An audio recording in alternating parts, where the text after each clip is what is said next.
Drag racing fan, Monday morning racer here live between the slicks, and we've definitely got a Doorslammer centric show tonight. Later on, we're going to have John Strickland, the PDRA Pro Boost champion, on, and then Kenny Nowling, CEO of the Adrl. Doorslammer tonight. Hey, let me mention Destroyer 1320. Check out his YouTube channel when you get a chance. I was on his live show last night. You can watch that on his channel, Destroyer 1320. But he's got a good word here. Remember to hit like as you enter. MMR works hard to bring us only the best content. I do try. So hit the like button for me. Hit the share button for me. And let folks know about Monday Morning Racer. Well, look, we are not going to delay any longer except to say, hey, Sam, how you doing? Hey, man. And go ahead and bring on our first guest after this introductory video.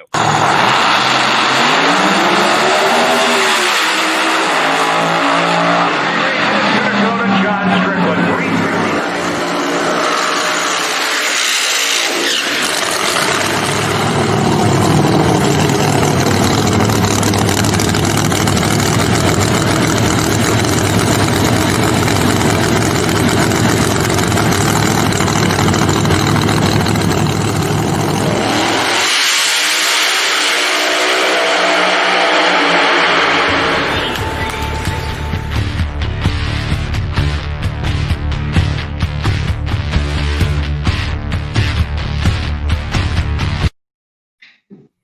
Mr. Strickland, how you doing tonight, man? Good, sir. How you doing? I am doing spectacular. Good to have you on the show. Thank you for your time. Well, look, we're going to get this out of the way because I know a lot of people ask this of you. I'm sure folks are wondering, what does it mean? I know what it means, but let's get it out of the way. GALOT, what does it stand for? Get a load of this. There we go, folks. If you ever wondered, it's get a load of this. Now, it all has a connection back to the concrete industry. Is that correct?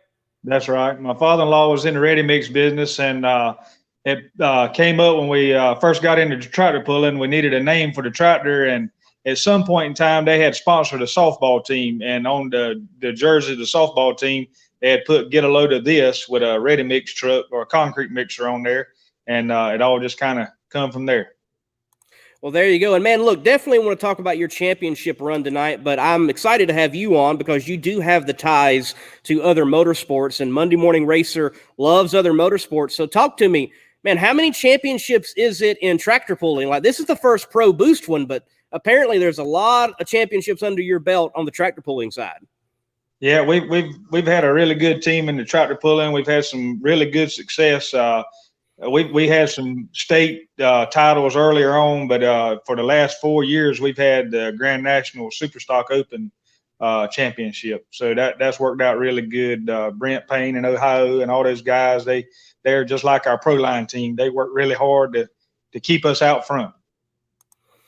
Definitely doing it. You know, with this year, 2020, how hard hit was the tractor pulling side of things? I know drag racing was hit hard, but it seemed like tractor pulling got even the worst end of the deal. It did. Most all the pulls that we did were fair type deals, and by them canceling all your fairs, county fairs, stuff like that. Tractor pulling is spectator driven. So if you don't have spectators, there's not money to support the event. Unlike drag racing, there is some, I guess they call it backgate money for drag racing to kind of help it along in sponsorship. But the tractor pulling was almost non-existent this year. There was a few, but not many. Not many, definitely. I know I wasn't able to catch any and film any that I was like, man, really missed out on the tractor pulls. Folks, if you've never been to a tractor pull, if you're a drag racing fan, you're going to love tractor pulling, so go catch it. You can even catch it at GALOT Motorsports Park. Y'all have got the tractor pulling area out there. We do. We have one. We try and have one Grand National tractor pull in the spring, kind of get ahead of some of the guys in the farming and stuff like that, and get them to come all the way to North Carolina. Seems like most of the folks are centralized in the Midwest and all, and we have to get them when they're not in the fields to come this far. But we do have one of the biggest events in the eastern part of the United States is at our facility. That's cool to hear. Tractor pulling is definitely strong in the Northeast and like New York and the Midwest. Not so strong down here. So very good to hear that GALOT Motorsports Park has got such a strong event. And hopefully I can catch that in the future. All right, man, before we dive in on the championship, I've got to ask about you and your teammate, Kevin. Is it Rivenbark or Rivenbark? Which way? Rivenbark. Riven. Man, I struggle with that all the time myself. So he's been called everything, so don't feel bad. I imagine so. So I'm going to bring up his car real quick. Beautiful hot rod. Got the orange, the white, and the black going on for GALOT Motorsports. Now I'm going to bring up your hot rod, which, by the way, I think is the better looking hot rod. You've got this beautiful like candy orange and the black and some pinstripe, and the GALOT has got that blue and green going on. So, man, look, talk to me about the dynamic of the teammates, how the team functions, and, well, why do the cars look so different?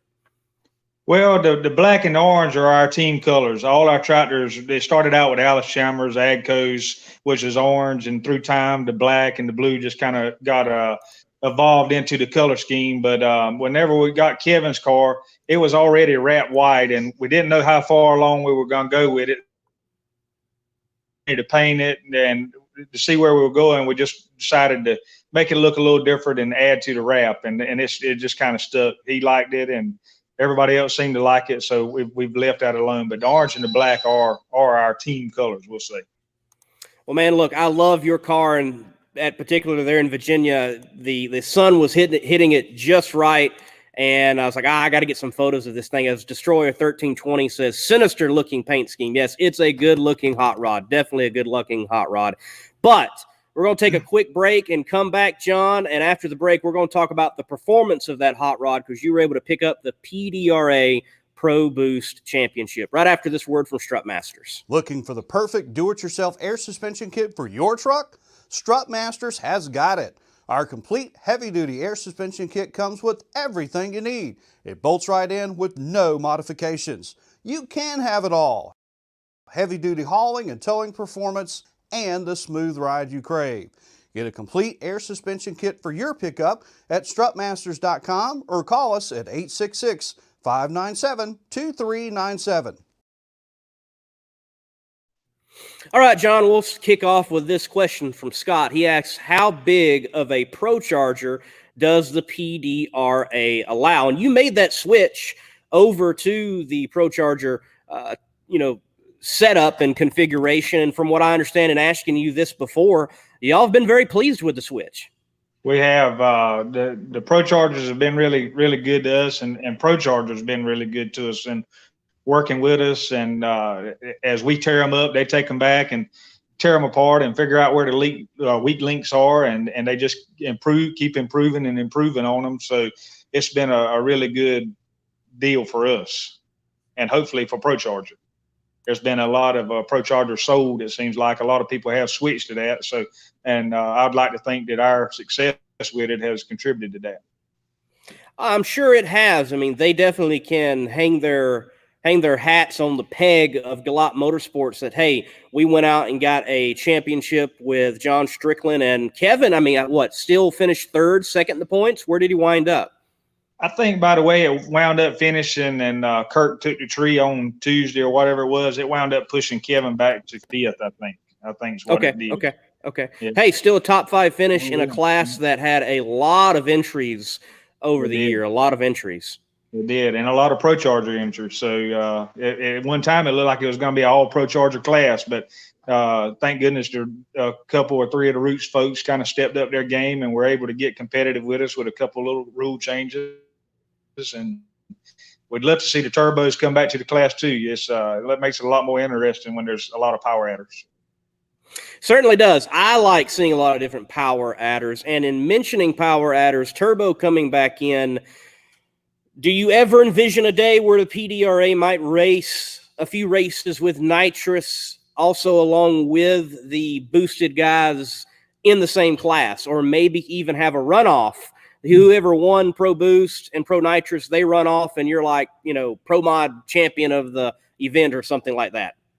I don't know, maybe kind of like a shakedown deal. You know, when we did shakedown, there was a mix of all the power adders, and the parity was really good. They had the rule package to where we were all pretty close, I felt like. So who knows? It could be. You know, you hear a few rumors around it that the screws may be gonna get an opportunity to run in the boost class next year, and if they do, then you know that'd add another power adder. So we'll see. I don't know what their future plans are, but I hope that they do continue to keep the class alive, however they need to do.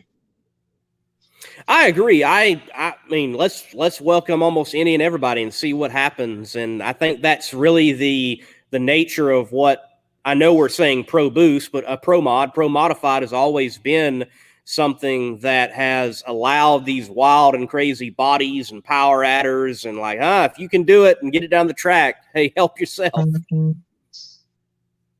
So, yeah. John, Dale here, he's asking, do they limit the amount of boost you can use in the PDRA? Do you know what those rules are? Is it unlimited, or you hitting a certain number? A lot of technical questions I'm not your guy for. I do know that on the turbos, they limited the boost on the turbos when there were quite a few turbos running with us. And on the roots, I think they limit the amount of overdrives that you can do. With us, they limit the size of Pro Charger that we can run. And I wish I could tell you the size of that, but it didn't stick with me. So I'm kind of the guy that shows up and drives and helps out where I can. But the technical stuff, they tell me you don't need to worry about all that stuff. We'll get you down the track. So I'm good with that. Hey, you're bringing the steering wheel. That's all that matters. That's all that matters. Yeah. Let me bring up the Flash Dunkel Racing says, "What's up Monday morning?" Hey, I'm doing great. Good to have you along. And John, this year you get the championship in PDRA Pro Boosted. I remember, and I really feel like that this was probably one of those moments where your team is going to move forward and get it, or they're going to fall flat on their face. But you had that issue where the starter broke. And in that moment, car was performing well. I believe that was a semifinal matchup, starter breaks, and you're not able to move on any further. How critical of a moment was that for you and your team to say, all right, we're going to tighten up the ship, we're going to move forward and win this thing? Or could it have been something that could have taken you on the opposite direction? Well, obviously, you know, if Jason Harris, which was the closest one contending me, he moved ahead of me at that point. And if he'd have went another round, if he'd have wound up winning that race, he'd have probably been far enough ahead that it would have been really hard to catch him. But luckily not. The team, I knew that the team could do it. They were, I've got one of the greatest teams there is out there. So as far as giving me the performance, Mr. Wells and them spending the money and the time to get us the performance to win, it was there. The part of me getting through and going rounds was the questionable part, we'll say, but it worked out. We were able to make that back up. It definitely did work out. They got, even though there was that part failure, y'all never lost performance whatsoever, and were able to continue to perform, go rounds and win the championship, and have it sewed up by, some people going out early at Virginia. You were able to go out yourself and not have to, hang around for the long drug out all the way to Tuesday call of that race, not being able to get in, which was a fascinating scenario. So, yeah, losing and not being in the final round and winning it's not all that bad. No, it wasn't that bad. It was hard for me because we do have a company and we do have a good bit going on. It's hard for me to be up. I show up just in time to host it, and I'm the last one to leave. And as soon as we can get down on Saturday or Sunday, I'm usually the guy that heads out quick. So me hanging around to Tuesday. Definitely. Well, look, Craig chimes in. Craig Pettis, he says Pro Charger is limited to a size, and the boost is created through gear set and how it's spun. So, Craig, thank you for that technical information. I appreciate it, man. Let's see. Scott asked, how many races did the PDRA get done this year? I think it was, 6 races, John, wasn't it? 6. I think it was 6 races. That's 6 right. races. 6 races. Normally it's about 8 or 9, but this year I think it was cut back to 6. Cut back to 6 due to COVID mainly. Many were run at GALOT, many were run at Virginia. In fact, 3 at Virginia, 2 at GALOT, Darlington, and that's the schedule. That's actually the schedule right there and what it turned out to be. And every race was plagued by weather one way or another. It was. They have those guys with PDRA have done an exceptionally good job of enduring some really difficult conditions to make sure we got the races in that we needed to, and they every curveball that could be thrown at them with the weather, they got it thrown at them this year. That's for sure. And then COVID being another big curve that was thrown at them. My hat's off to PDRA and Franklin's and Tyler and everybody for doing as good a job as was done. Yes, I watched them on Monday. They scraped that entire drag strip there at Virginia, and Tyler worked through the night until he realized that there was nothing he could do. Actually dragging it was peeling up because things were so moist. So they gave it 2 days of work and effort to try to get that race in. And, the PDRA crew isn't the size of something like the NHRA, but every one of them is pitching in and working. And look, with that being said, how enjoyable is it to race in an organization such as the PDRA, Professional Drag Racers Association? How professional is it? And as a racer, how beneficial to the racer is it to be involved with this particular group? Well, they're a great group, and I feel like they give it 110%. There's never a time that I feel like that they put us on a track that's questionable. I've seen some guys go to places and with the caliber of car that we're running, you need a top caliber track, and I feel like that's what they're giving us each and every time. So there's never a time that I've sat down in the car and felt like that this wasn't a safe condition. They've always give us good conditions to race in. So, and running with the PDRA, it's a great group of people. I mean, when you get there, you look around and you look at the caliber of people and the caliber of equipment that's there. I mean, you just feel like you're in a professional group all the way around. Well, Brandon Wall says, congratulations again, John, and the entire GALOT team. Yes, congratulations once again. Hey, Flash Dunk Dunkel Racing, the Flash Dunkel Racing. That's a heck of a handle, man. He's asked, what's your record on speed and time? So, John, what's the fastest for you and the quickest for you in your hot rod? I'd have to go back and look. I think a 62 is 61, 62. My son's telling me it's 61. 361 probably in time, and 206, 207 mile per hour. All right, in the 8th mile in PDRA, right? Right. Yeah, we've ran some quarter mile stuff when we were trying to get it sold to NHRA. Last year we did some running, a few events with NHRA, and just so that they could see what Pro Charger could do and try and get a rule set for them, for the guys to be able to run there this year. That didn't work into my schedule and Kevin's schedule to be able to run NHRA the way the schedule looked like it was going to be. I just couldn't be gone that much, or neither could he. But we were thankful to get to go and make a few runs with NHRA last year to get that power adder into NHRA competition. Yeah, I've noticed the NHRA emblem on the car, and I'm like, man, when did John run NHRA? I can't remember, but there you go. You've ran it and been able to get the job done. And that's interesting to see that you played that part in getting the power adder of Pro Charger that has set Pro Mod on fire into the NHRA. Frankly, though, it seems like the sanctioning bodies, whether it's PDRA or NHRA, they have done an exceptional job, and parity is there. Yep. Depending on the season, the time of the season, I mean, early on, Power Adder seem to have an advantage midsummer when it's the hottest. Obviously nitrous seems to have a little better advantage, and then in the fall, you're back to a Pro Charger or Roots or whatever style. So between that, I mean, it even in NHRA, it could be anybody's ball game. And with us and PDRA is the same way. You just look at how well the Roots have run, with us this year. It's at most any time it got down to the driver. The Power Adders were so similar.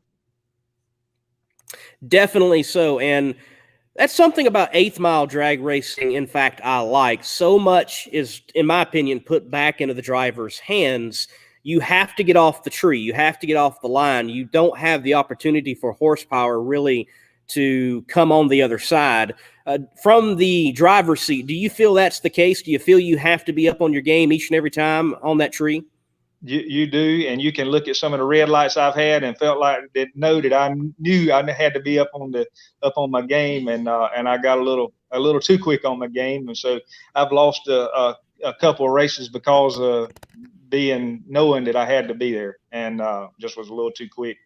So yeah, every driver is great. There's some of them that's really intimidating. When I pull up beside Jason Harris and John Camp, those guys they're really on their game. So I know I have to be there, and sometimes we get a little too quick. Yeah, you mentioned some of your other competitors there. Who surprised you this year in Pro Boost? And I'm going to ask, who surprised you this year in Pro Nitrous? All of them. All of them. I tell you, Kirk Stedding come out, and he's done really well with his new setup with Todd and those guys helping him with that. They've been really impressive. Beating, he has done really good. He throwed some numbers out there that we didn't see coming. I mean, he had been around, last year and some this year, and was just kind of in there. And then all of a sudden, he started really throwing some impressive runs down. So and we walked over and congratulated him several times on how well he performed. There's been several. Jason done really good this year. He was knocking on my door the whole time. But Jason's a good driver, and being involved with the pro line crowd as we are, and Camp is, and Randy Weatherford. We were all kind of sharing a certain amount of data that Camp that just made us all very, very competitive.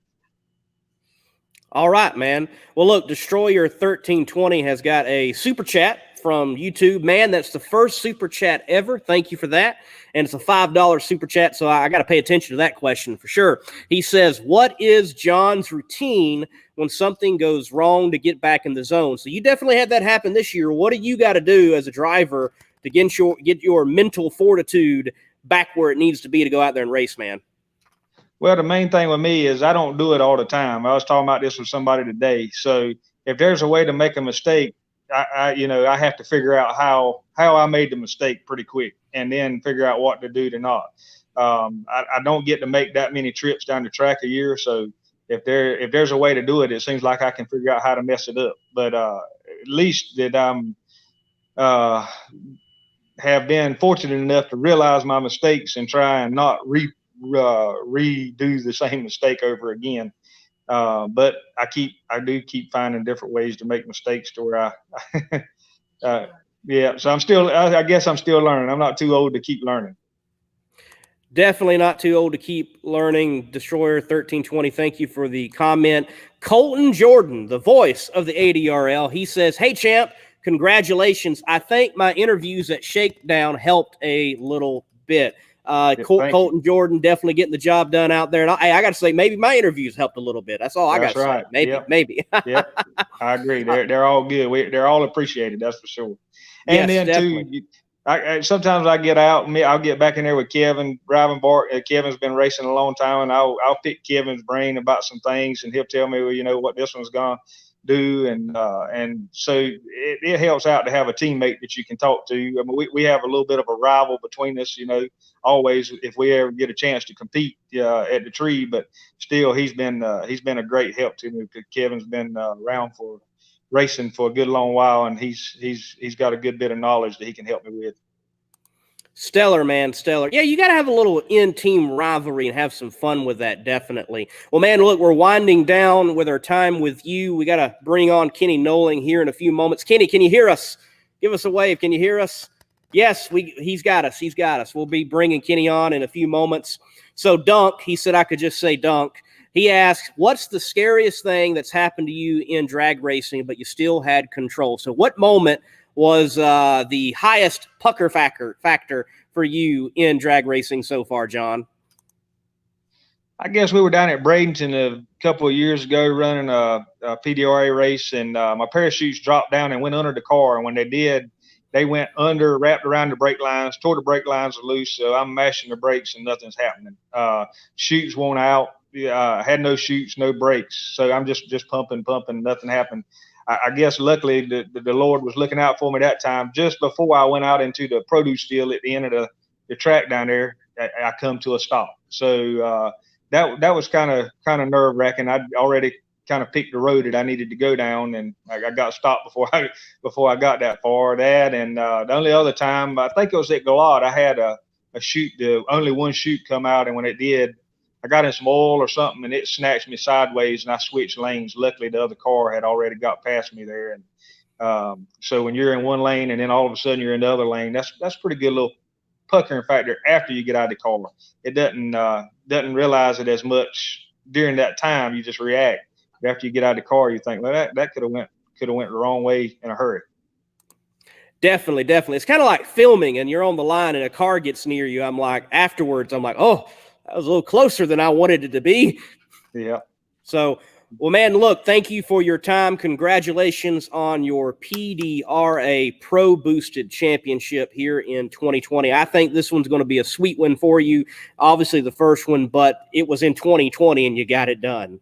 Yeah, we sure do appreciate it. And I want to thank all the guys that made it happen. You know, we got Petty and Cribbage and Foster, all those guys that made it happen. Steven Sheets, everybody, and obviously Mr. and Miss Wells for making it the opportunity possible for me. I've had a lot of blessings in my life, and this has been definitely one of them. And I do appreciate everybody that had a hand in it.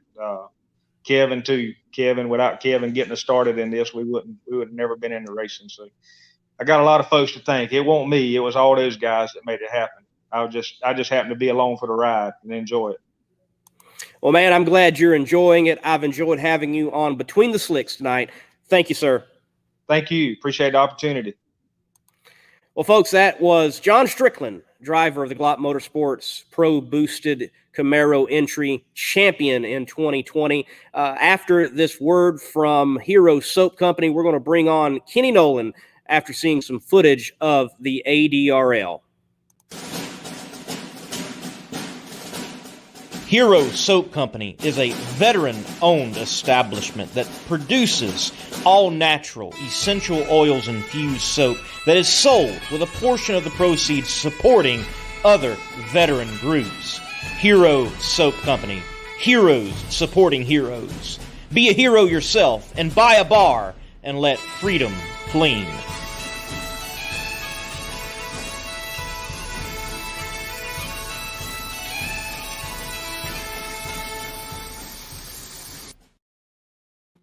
Folks, the ADRL gets a little wild. They got wild cars, wild characters. CEO Kenny Nowling will be on right after this.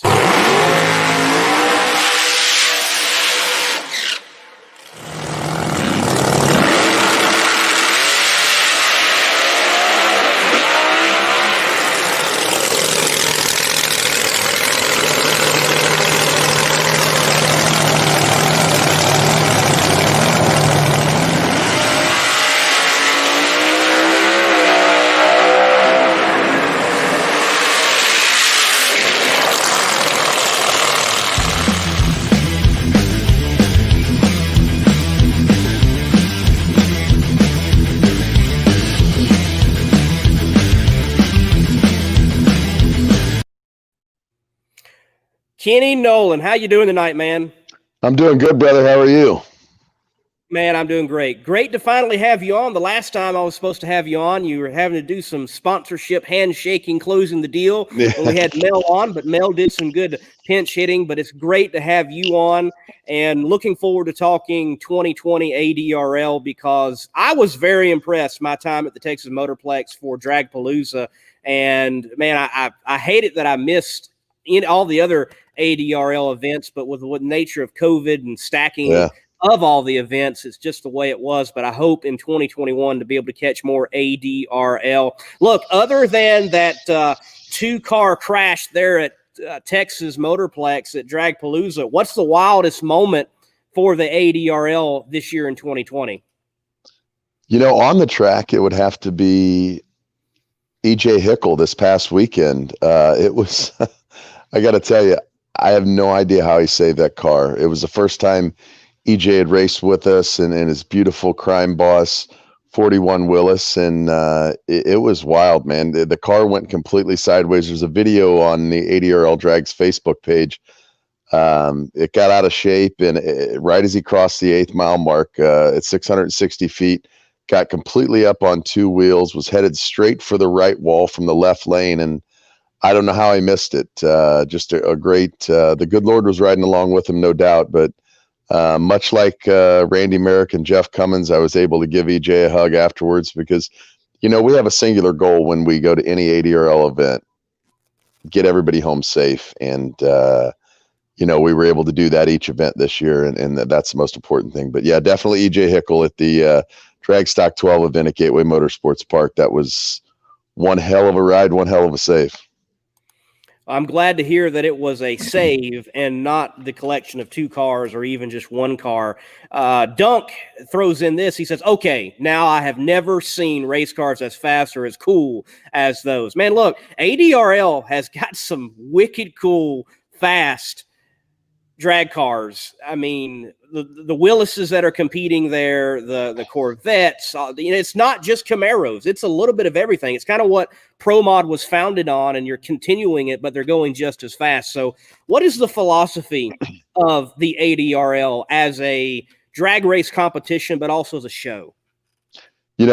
Entertainment's the most important word in any form of motorsport. And I think it's a word that is kind of pushed to the side for the sake of the competition. Listen, we're never going to compromise the competition itself, but listen, this is the entertainment business, and we've got to entertain people. You hit the nail on the head, James. The glory days of Pro Mod in the early days and of IHRA Pro Mod, and then certainly in the early days of the AMS and HRA Pro Mod Challenge, you had a lot of diversity in body styles, and there's not a more diverse class of cars than you'll see in Pro Extreme. I mean, you touched on the 41 Willises of Bill Doucette and the Wild Child Willis and the Batman Willis of my good friend who I missed a bunch at the last 2 races after he tore his motor up, Wesley Jones, the crime boss that I just touched on, EJ Hickel, that came out. And then you've got cars like the 55 Chevy Junkyard Dog of Chad and Jessica Sheffield, the 69 Dodge of the Richard Petty tribute car, the barn burner of Craig Sullivan, Chris Klein, and the 58 Plymouth Fury.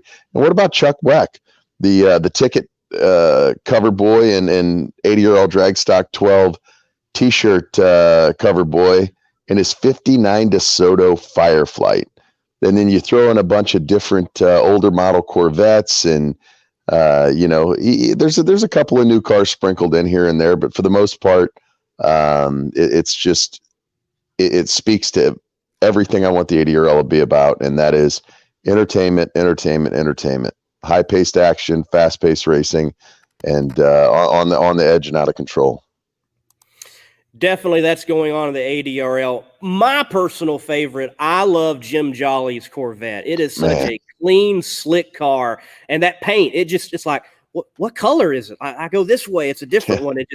Not to mention, he has like the perfect drag racing name, Jim Jolly. I mean, yeah. And great guy. And Jim, that car that you're speaking of won the Car Guard Administration Best Appearing Car at the Dragpalooza event earlier this year in Ennis. So, and it was an overwhelming favorite. It wasn't just a deal where the photographers got together and said, well, I kind of like this one, or I kind of like that one. No, it was unanimous. Jim Jolly's car is absolutely gorgeous. And if you're still able to afford and can get your car custom painted, it's awesome. Judd Kaufman's car, one of my favorite cars on the planet, twin turbos with a clutch and a custom paint job.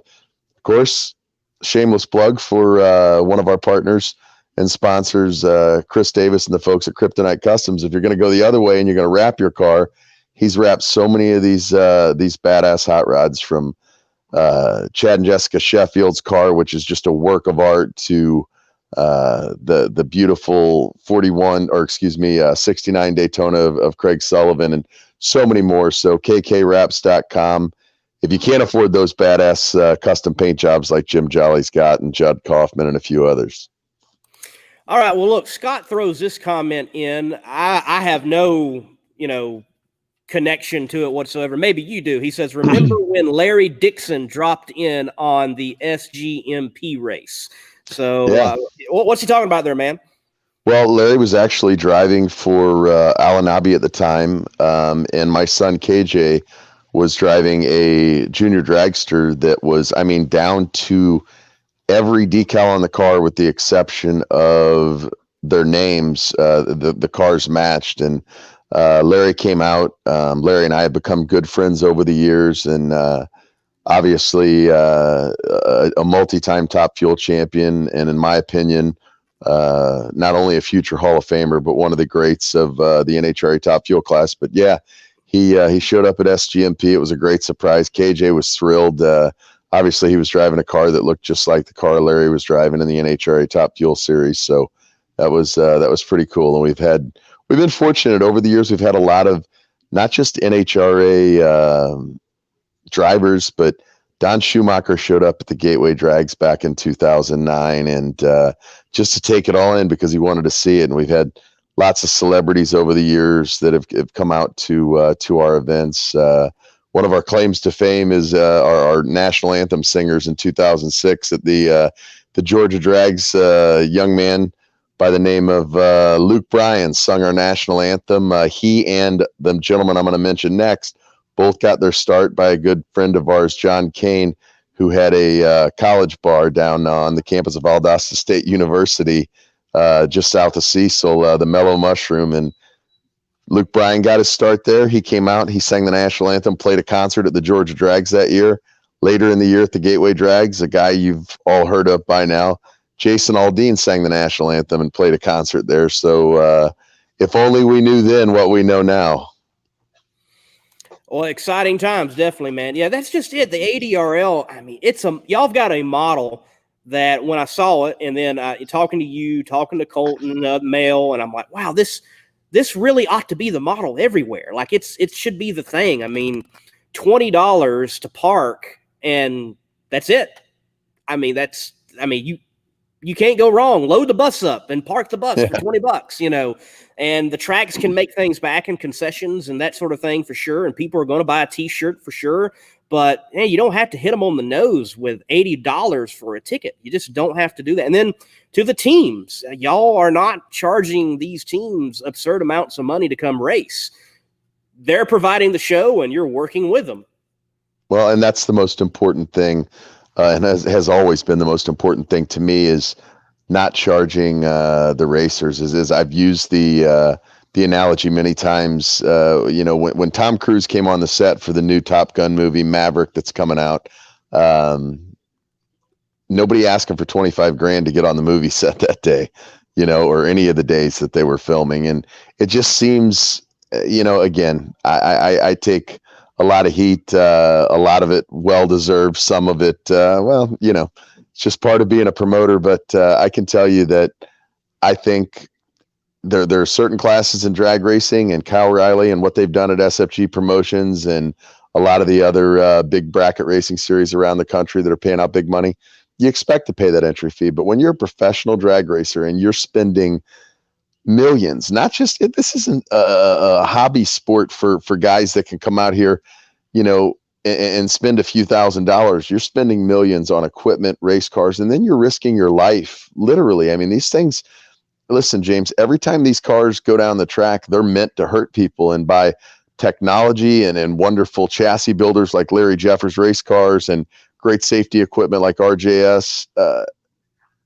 and great courage and ability by some of these drivers, do they not hurt, these drivers more? So, especially in the Pro Extreme division where the cars are out of control and we don't prep the track within an inch of its life. We make it safe, but it's still a tuner's and a driver's game out there. So yeah, to me, it just, it seems a bit, to be frank, moronic that racers will go and before they drop their trailer door, they're $1,800 into their own pocket. And in most cases, they got to make it to the finals to even get half that back. So I'm very proud of the fact that we were able to, in the off season, with Driven Marketing Group and Greg Thompson leading the way, we were able to procure sponsorship from not only our Driven Automotive Protection Company, but also Trevor Smith and CarGuard to cover the entry fees and the purse for the Pro Extreme division. $50,000 in purse at each race, $10,000 to win, $2,000 to qualify, and you spend nothing.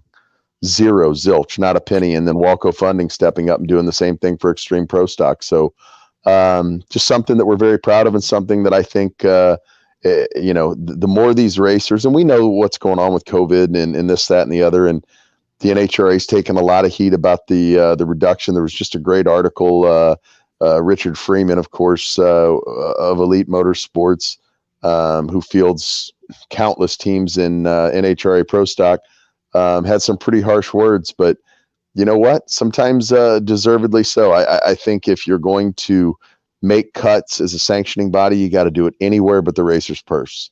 And believe me, I've had a sponsor, it's well documented, fail us once upon a time in the past, and it took us a long time to recover from that, but would not go into a race again unless the entry fees to our professional teams are free and the payout is substantial enough that they know they're going to make at least their fuel money and most of their expenses if they qualify. Sounds good to me, man. Well, we got some great questions in the comment section from the fans. I've got one more question for you before we go to them and go to break. How fitting is it in 2020, as chaotic of a year as it has been, and the way Frankie Taylor got it done in Texas, that he is the 2020 ADRL champion, the madman himself? How fitting is that?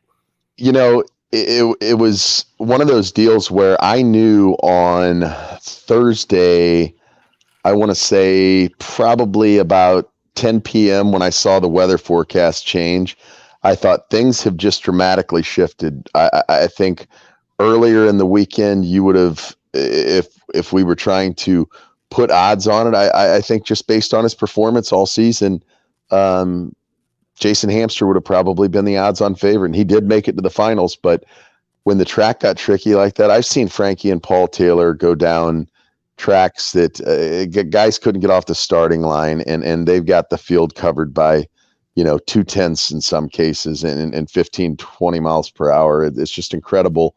So I think the tide's kind of shifted. So as much luck as Frankie had in that Dragpalooza win at the first event of the year back in June, to come into the battle for the belts, to have to take out the ADRL 2020 Rookie of the Year, Hank Stubbs, in round number one, and knowing that he's going to have to face either a two-time world champion in Bubba Stanton or a former Rookie of the Year and a world champion and the number one seed in Jason Hamstra. I mean, listen, there was nobody in that field that was that was going to be taken lightly. So, but it just proves that you don't have to be the wealthiest team on the property. You don't have to have the deepest pockets. Frankie Taylor and Paul Taylor have done more with less in drag racing than anybody. And now that he's a two-time ADRL Pro Extreme World Champion, joining Jason Scruggs and Bubba Stanton, two guys from Mississippi, it's nice for a guy from Texas to join that club. And I mean, is there a nicer group? Is there a nicer family in all of Doorslammer racing than the Taylor family? So well-deserved. And I'm so excited about the 2021 season, because we'll have a full tour. We'll have 6 events, including the completion of the Dragstock 12 event, to earn points for next year's Dragstock 13 event. When we run for the Battle for the Belts again, it'll go back to an 8-car field. So it'll be tremendous. And Frankie knows that he's got that. Mike Ricci had joked many times he was the defending champion coming in, and he joked many times that one was kind of like a curse. So Frankie's going to have his hands full next year. Everybody that raced with us this year is coming back, and there's a lot of hitters that are going to be making announcements in the coming weeks that'll be joining the ADRL Pro Extreme ranks. So, including one great big surprise. And man, if I wasn't sworn to secrecy, I'm dying to tell the world this so bad. But just suffice to say that one of the baddest men in the history of Doorslammer drag racing will be returning to Pro Extreme next year, and I, for one, am beyond excited about it. So, but yeah, congratulations to Frankie, Paul, and the entire Madman crew. They job well deserved win, and a job well done. FuelInjectorServices.com. It's essential that your fuel injectors perform at their peak, whether you're in your daily driver or high horsepower race machine, for you to get the most out of your vehicle. At FuelInjectorServices.com, we maintain precision fuel injectors with cleaning and flow testing, as well as providing the sale of genuine brand name injectors. It can all be done at FuelInjectorServices.com, the home of Flowzilla, one of the largest injector test benches in the country. Check out FuelInjectorServices.com. Veteran-owned, racer-tested, aerospace refined. All right, Kenny. So rapid fire here. A few questions. You did answer the question of how many events in 2021. 6, right? You said 6? All right, 6 events. 6 events, yep. 6 events. So Sam says, or asks this, any plans to bring the ADRL to the Northeast? Now, I don't think that's in the plans next year, but what about on down the road, like a 5-year plan? Hopefully in the Northeast? Absolutely. Epping, New Hampshire is at the very top of the list of the tracks that I want to see the ADRL hold an event at.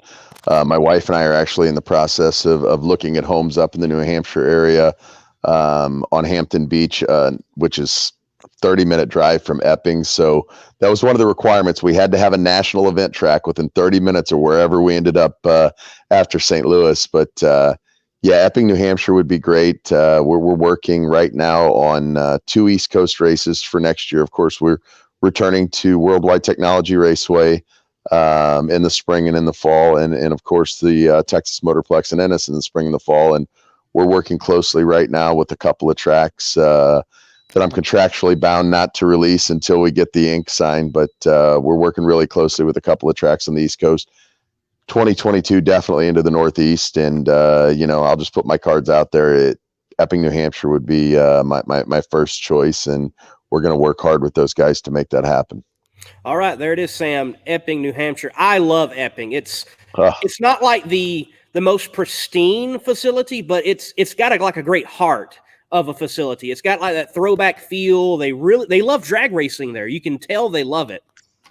It does, and that whole area is so rich with drag racing tradition, and when I think back to the heyday of IHRA, some of those national events at Epping were pun intended epic, and the NHRA goes there and just absolutely floods the place with spectators, and with us bringing Extreme Pro Stock back, the Walco funding Extreme Pro Stock field, there's so much rich history in the Northeast of Mountain Motor Pro Stock, Extreme Pro Stock. So it'll be thrilling, and for Pro Extreme to make its debut and introduce Pro Extreme to the fans in the Northeast up in that area as well. So it'll be good. And we've had some great races up there. I mean, Maryland, Budds Creek back in the day, and Reading, Pennsylvania, but there's just something about Epping. There's just some history and tradition there that I would love to check that off the bucket list of tracks that the ADRL's held a national event at. Cool deal, man. We'll hopefully see Epping soon. Would love to see that. Now, Dunk, sticking with the track question, he's got a little bit of a different one, though. What is your team's favorite strip to run at? So Where for you, where for the ADRL team, is it like, wow, this is a great place to go run at? It's just convenient. It's easy. We just like going there. You know, back in the day, we held more races at Valdosta, Georgia, at South Georgia Motorsports Park than anywhere. Right now, I'm a bit of a homer, but I've got two homes. The ADRL was kind of founded in Texas. Co-founders Dave Wood and Tommy Leeper. Dave, of course, from the Dallas area. Tommy from Conroe down in the Houston area. And so many great pro extreme drivers and ADRL competitors from the state of Texas. So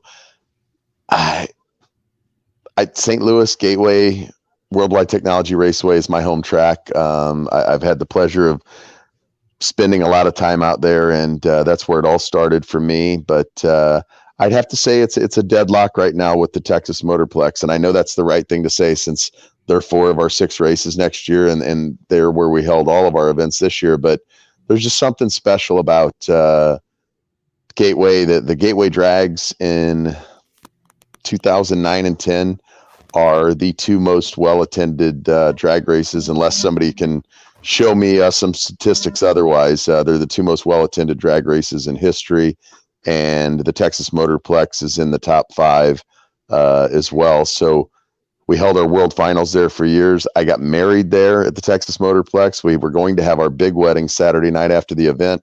Unfortunately, the weather moved in, and the Vince Neil concert was canceled, and Jess and I ended up getting married in our ADRL uniforms in the Champions Club there at the Texas Motorplex. So definitely a deadlock tie between the Texas Motorplex and Worldwide Technology Raceway here at Gateway. Man, you know you love drag racing when you're getting married in your uniforms. Yes, and celebrated our 10th anniversary just last Friday night. Where?